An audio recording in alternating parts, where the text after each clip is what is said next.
TFTuesday is rated explicit and intended for a mature audience only.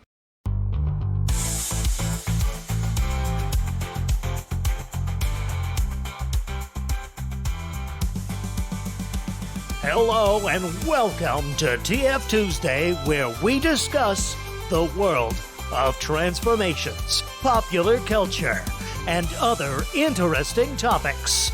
Here's your host, PW. Thanks, Ari. Broadcasting from TFTuesday Studios and from the top of the Big Meaty Paws Tower, this is TFTuesday episode number 2. Happy TFTuesday Transformation fans, and welcome back once again to the studio for another episode of TFTuesday. On today's episode, we'll talk more about that accordion folder, as I got a lot of questions about the contents of it. We'll also talk about how TF makes me feel, really, when I take a look at something that really resonates with me, whether it be art or I read a story or a transformation video. And then we'll also talk about a movie review for the 2025 Wolfman. And I have a lot to say about that. So let's go ahead and get started. One quick note before our main topics for today. I would like to give a huge thank you to everyone for listening to episode 1. Seeing all the positive feedback was a great feeling, so many thanks for that. I really do thank you for taking the time to listen to the first episode and for taking the time to give positive feedback, as that's really truly appreciated. I'm also really happy to know that I'm not the only one that printed out TF images so they can see them later. One listener even mentioned that they didn't print out images, but they made like a little TF story book, which is a genius idea. I'm not sure why I didn't think about that myself. But yeah, so I'm super happy to know that I wasn't the only one that thought that was a good idea to print stuff out so they can see it later. Speaking of which, that actually leads us into our very first topic for today, which is more about the contents of that accordion folder. As I had mentioned in episode 1, I would say maybe 90% of what was in the accordion folder was from Foxy TF, but I did have a couple of images in there from another legendary artist called Arania. Now, these art pieces were added to the accordion folder kind of later on, basically close to the end of its life, as they were a little bit more on the adult side, but it was nothing crazy. It was just mostly tasteful nudity, to be honest. But what's crazy is that I can remember these images. They have burned themselves into my brain, as I can clearly see the images as if I just saw them. And this kind of ties into what we're going to talk about in the second topic. But this transformation sequence just really resonated with me. I clearly remember it was a young lady who had arrived home during the full moon, and she says something like, there's a full moon outside. And then immediately she starts to change, and I remember she had a purple shirt and black like a black skirt, and it was like 6 images to complete the whole transformation sequence. And I remember thinking to myself, it's like, wouldn't that be awesome if that happened to me? And so it was just one of those sequences that I would always come back to. There was a fantastic panel in one of the sequence images that had her back expanding, and you could see the vertebrae, and her bra was trying to contain the back expanding, and you could see it snapping, and she just had like a face of horror, and it just, I don't know, it was so good. And as soon as I saw it for the first time, I couldn't hit that button to print fast enough, and it was just one of those sequences that just it just really resonated with me in a big way. We're kind of blending the first and second topics here, but that's okay. Another sequence that I immediately saved as soon as I saw it was for another werewolf transformation that featured another young lady who was in a graveyard, and she's looking around, and then there's a full moon, and I can clearly remember she had like a black jacket with jeans, and then she starts to change into the werewolf. And there was a couple of panels that kind of showed her hands extending and growing out with the black pads underneath. And I can clearly remember I saw that panel, and I looked down at my own hands and thought, I was like, wouldn't it be great if that happened to my hands? And I remember just trying to visualize what it would look if my own hands did that. And just the sequence just really resonated with me, and I believe it ended up with like a Grim Reaper type of character kind of holding out a I believe maybe it was like a collar or something, and saying something like we need to go, or we have work to do, or something like that. Basically she had turned into like I'm assuming like the Green Reaper's like a guardian dog or attack werewolf, however you want to call it. And it was just one of those sequences that really stuck with me. I remember it to this day. Like if I had just seen it, it is burned into my psyche. I don't know if Arani is ever going to listen to this, but just like Foxy TF, their work just really resonated with me. They were both part of my, as you would call, TF awakening, and really in no small part help make who I am today, as TF really truly is a huge part of my life in more ways than one. And like I said earlier, we're kind of blending topic 1 and 2 together. But when I look at TF, and especially when I'm remembering back at some of these sequences and images, it hits me right in the feels. I'm sure some of you can relate. When you look at a piece of TF media and the endorphins attack you and it makes you feel great, and then you kind of ride that roller coaster. It's like, oh my goodness, this piece of TF art, story or video is giving me all the great feels, and then you're right at the top, and then you start coming down, and you think to yourself, it's like, oh my goodness, but it's not me TFing, or that's not happening to me immediately, and you kind of start to bottom out, and it kind of, for me at least, it hits that moment of like, oh, I want this to happen to me so much that it hurts that is not happening to me right now. I wouldn't say that happens every single time, but that does happen very often for me. In the image, as for example, they're in agonizing pain, or they're turning into something against their will, which is another thing on its own. But it's kind of like that Yu-Gi-Oh meme where it should have been me, not them. That very much spells it out on how it makes me feel when I look at something that really resonates with me. At the end of the day, I think to myself, maybe one day it'll be like that episode of Batman Forever where they do the animal injections and you can be like an anthro wolf with bunny ears or something like that. Maybe one day it'll actually be like that. And hopefully that day will be sooner rather than later. I know we kind of blended topics 1 and 2 together, but I do want to add a little extra something about topic number 1. Once the accordion folder was destroyed, I actually started to think about, well, now that now that my precious collection is no longer with me, what can I do to make sure that I no longer have to worry about physical pieces of paper being stored somewhere? And I clearly remember this was one of those moments, kind of like the original TF art that Arania made. It's always stuck with me. I remember it was Black Friday. I don't remember the exact year, unfortunately, but it was very many moons ago, where they were having these 500 megabyte, not gigabyte, 500 megabyte cruiser USBs on this crazy Black Friday sale. And I was pretty new to technology back then, but I knew that that was the next big thing. And I thought to myself, well, I could probably work a couple of lawn mowing sessions or something, or pick up something around the house and try to get some allowance money. And I remember thinking, this is the way that I'm going to save all of my TF art going forward. The issue again was that I didn't have my own computer, and so I would still have to use one of my parents' work computer to access the internet and get these images onto the USB. I did have a what you would call a normie friend who had a laptop that his brother had given to him, and for some reason he didn't want it anymore. So I thought to myself, this is the way that I can start making my own private collection on my own computer, and I can start to not have to worry about any prying eyes or anything. So I would have to not hide my TF collection anymore. Now, again, these were different times than what we have now, and I was also not the smartest kid. So the next obstacle was actually getting onto the internet. And this was a big obstacle because A, I didn't know really truly how it worked, and B, I did not have any way to connect my computer to the router because it was in a different location that was not in my room. So I had these America Online AOL discs that were just hanging around in my room for some reason. And I remember thinking to myself, okay, I'm going to put these AOL discs, which had like 1,000 free hours or something ridiculous written on them. And I said, okay, well, these will give me 1,000 hours of internet. And so all I have to do is put it in here and I'm off to the races. I'll be able to get the same internet that my parents' computer had downstairs, which was obviously not correct. That's not how the internet works.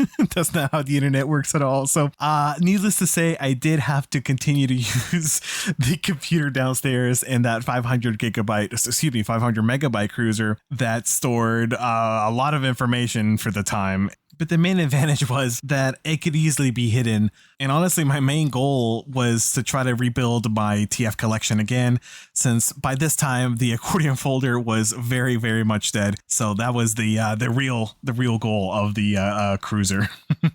Kind of continuing with the same theme, I just kind of want to mention this. I did eventually get internet to work on that laptop that I got from my buddy, and I did actually start rebuilding my TF collection. However, I don't know what happened to that laptop when we moved in one instance to another place, and the laptop was in my closet, kind of hidden away because I didn't want people to look at it and be like, oh, what's in there? What are you doing with that? Blah, blah, blah, blah.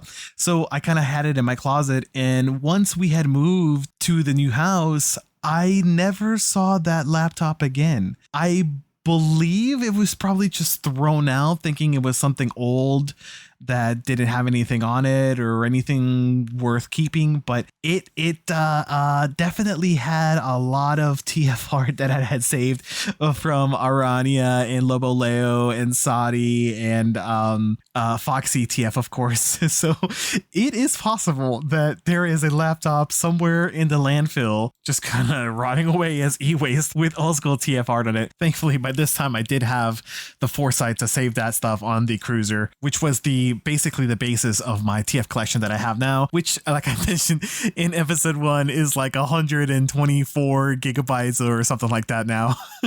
But it all started with that cruiser and that laptop, and I can clearly remember getting the internet to work on that, and the very first website I went to was Transfer, and as soon as I saw stuff that I liked, I was saving it onto that cruiser. Now, I don't believe I got everything that I had in my accordion folder digitally saved into the cruiser, but I did my best, and like I said, that's the basis of what I currently have as a collection right now.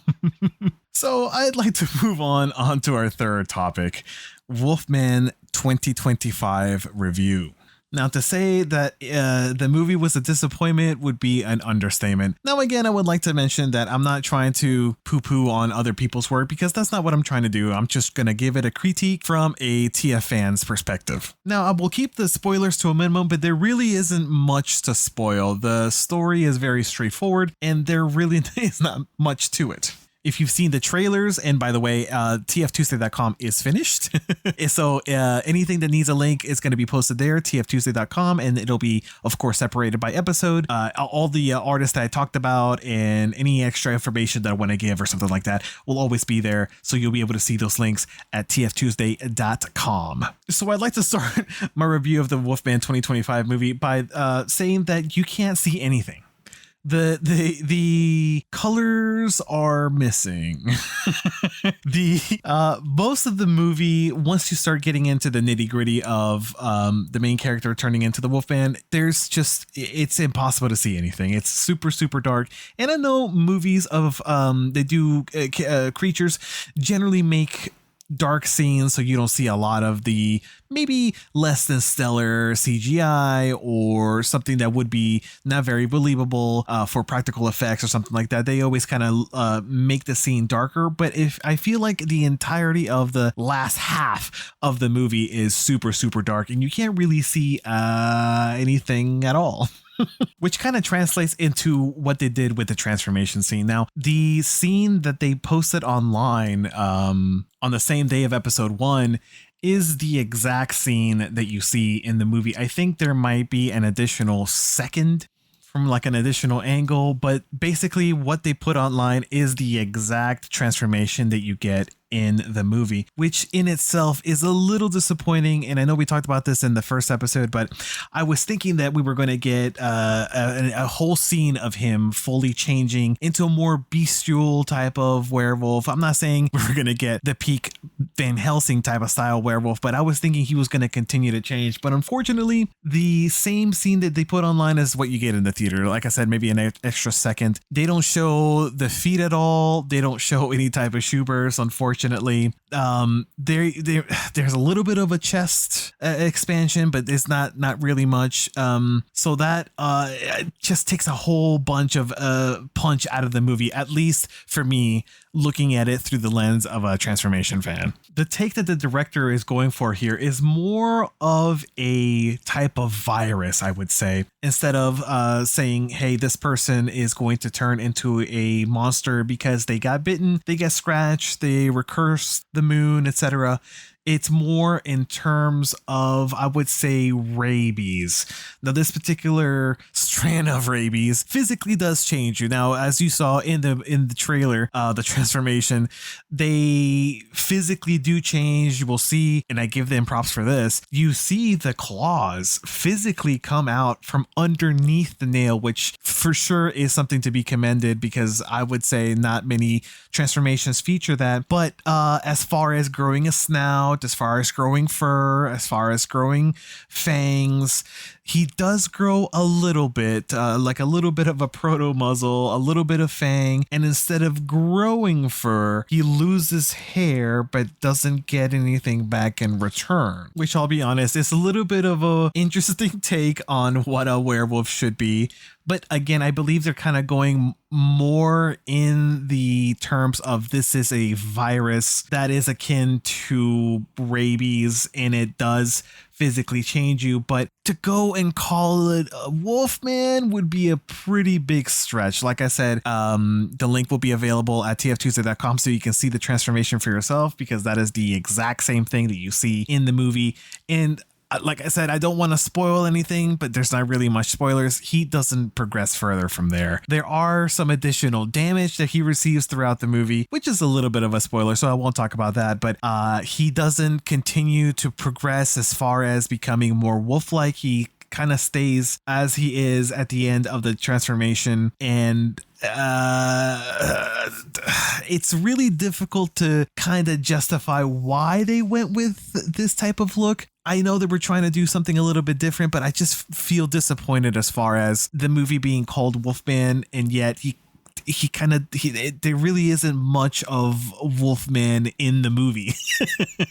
I know this sounds weird, but I don't know. It's just, it's odd in the direction that they went, because it doesn't really give homage to, let's say, the Lon Chaney Wolfman, because he was very Wolfman looking. This direction just kind of has the look of somebody that lost a lot of hair and basically contracted rabies. That's kind of what it comes down to, which is a little upsetting, unfortunately. The gritty and dark tone of the movie would do great with like an actual werewolf transformation. Let's say if we followed from the Wolfman 2010 and built on top of what they did. So we would have a really great shoe burst.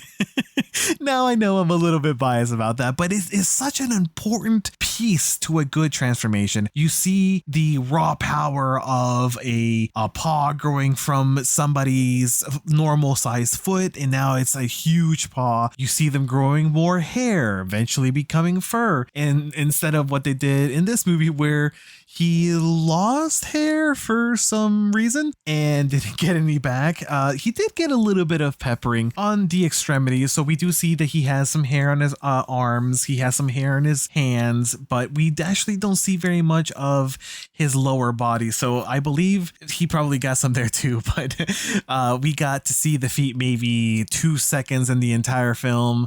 They don't really show them changing at all, unfortunately. So of course that doesn't mean a shoe burst. There's just a lot to be desired, unfortunately. The movie as a whole is not terrible. It's not terrible. It's definitely, I would say, at least a 5 paws out of 10. Kind of lukewarm, unfortunately, but it's not an awful movie. But just going off of the transformation, unfortunately, there's a lot to be desired there. If you want to support Werewolf Media and it's playing in your local theater and let's say it's one of those discount days, I would say go see it. It's definitely not an awful movie and it does have its moments. But if you're going to go and try to see a good transformation, unfortunately, it does not have that. So I would say, again, it would be about 5 paws out of 10. I know we had talked about kind of waiting the 30 days of after the movie has been released to kind of talk about the transformation scene, but there's really no spoilers there, so I feel like it's probably okay to talk about it. And with that is the end of this episode of TF Tuesday. I hope you enjoyed. Thank you so very much for listening. As always, links and everything will be available on tftuesday.com. And we do have an additional tab up there. It'll say, talk to us if you have any type of feedback, a topic you would like for us to cover, if you would like to give a shout out to anybody, anything at all you'd like to talk about, please feel free to drop a comment on there. Don't forget that TF Tuesday is available on Spotify, YouTube, Apple Podcasts, Amazon Music. Basically anywhere that you would like to listen to us, we are probably there. My name is Planet Grey Wolf. I know the auto transcription services have a little bit of issue with that, so I'd like to make sure that I say it correctly. Planet Grey Wolf, which of course you can always follow me on Twitter at Planet Grey Wolf and on Twitch also at Planet Grey Wolf. Thank you so much for hanging out with us today. I hope you enjoyed it, and I will see you next time right here on TF Tuesday. We hope you enjoyed this episode of TF Tuesday. This show reflects the opinions of only the hosts, who are associated persons of TFTuesday.com, and do not reflect the views of any of its subsidiaries or affiliates. Any third-party information provided therein is for informational purposes only. Voiceover work is provided by